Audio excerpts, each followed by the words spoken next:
Bismillahirrahmanirrahim. Assalamualaikum warahmatullahi wabarakatuh. Bersyukur pada Allah dengan mengucapkan alhamdulillahirrahmanirrahim. Bersalawat pada Rasulullah dengan mengucapkan Allahumma sholli ala sayyidina Muhammad wa ala ali sayyidina Muhammad. Pada kesempatan kali ini akan dibahas mengenai materi implementasi share hosting server pada Debian 10. Intinya sebelumnya kita membahas atau mempelajari bagaimana caranya menggunakan share hosting, yaitu menggunakan kontrol panel hosting cPanel. Pada kali ini akan dibahas mengenai bagaimana caranya membangun sebuah server share hosting, yaitu menggunakan OS Debian 10. Kita review lagi bahwa share hosting adalah jenis layanan hosting yang menyewakan satu server untuk semua pengguna. Jadi servernya hanya satu, cuma dipakai oleh pengguna yang banyak. Makanya dia disebut sebagai share. Share itu kan berbagi ya, atau berbagi server dengan pengguna yang lain. Kemudian di sini adalah topologi yang nantinya akan kita kerjakan ya.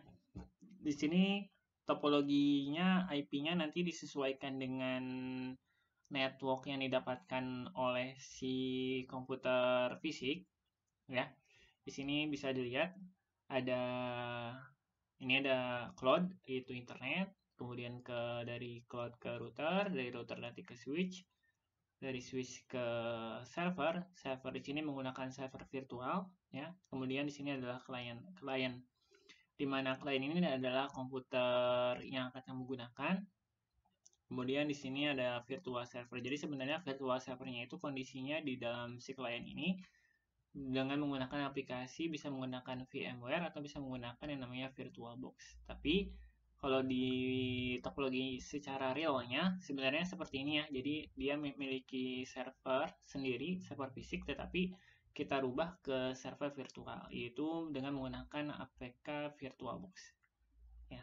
Kemudian agar si komputer server virtualnya bisa satu network atau satu jaringan dengan si klien, sehingga di si klien ini bisa menggunakan layanan pada servernya, maka otomatis nanti pengaturannya kita akan setting ke mode bridge untuk adapter di VirtualBox-nya.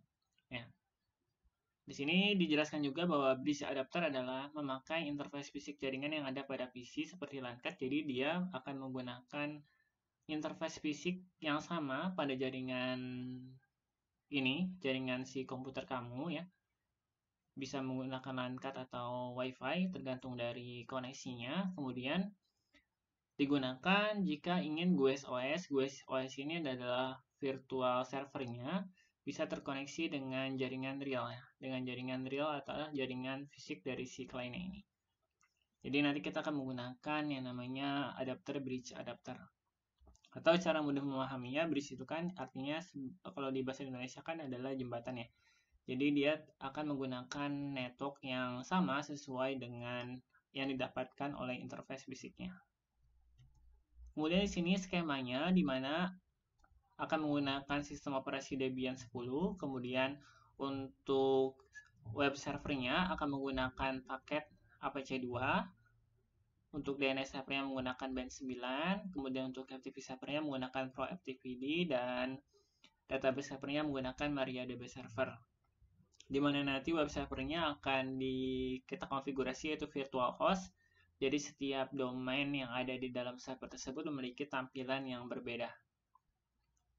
Kemudian ini adalah skema dari virtual hostnya ya, bahwa domainnya ini IP address-nya disesuaikan dengan nanti yang akan didapatkan. Ini contohnya karena Bapak mendapatkan akan mengkonfigurasi IP-nya 192.168.166.168, kemudian nama domainnya smk4bogor.ac.id, dengan ada nanti kita buat record subdomain www, di mana untuk penyimpanan data websitenya nanti akan disimpan di directory home/smk4, kemudian FTP akunnya akan menggunakan akun SMK4. Begitu juga dengan yang lainnya ya, sama saja semuanya. Yang membedakan adalah dari virtual host directory-nya, nama domainnya, serta FTP akunnya. Jadi nanti ada 3 domain, SMK4, SMK3, SMK2, di mana akan menampilkan tampilan yang berbeda-beda. Kalau digambarkan seperti ini ya, jadi virtual host ini memungkinkan satu server menjadi hosting tempat penyimpanan data website untuk beberapa domain. Contohnya, di sini nanti kita akan bikin 3 domain, smkn4 bgrsc.id, smk3 bgrsc.id, dan smkn2 bgrsc.id. Kemudian nanti setiap domain ini, ya, masing-masing domain akan diarahkan atau dikonfigurasi mengarah ke direktori virtual host direktorinya. Contohnya di sini tadi SMK4 Bogor kayak home SMK4, SMK3 ke home SMK3, dan SMK2 home SMK2. Dimana nanti kita menggunakan web server dengan jenis web servernya Apache 2 web server. Itu pendahuluannya dari praktek yang akan kita kerjakan. Kita coba langsung praktekkan saja untuk penjelasan prakteknya di video selanjutnya. Ya, jadi di sini akan dibahas tadi adalah pendahuluannya terlebih dahulu atau konsepnya terlebih dahulu. Sekian, wassalamualaikum warahmatullahi wabarakatuh.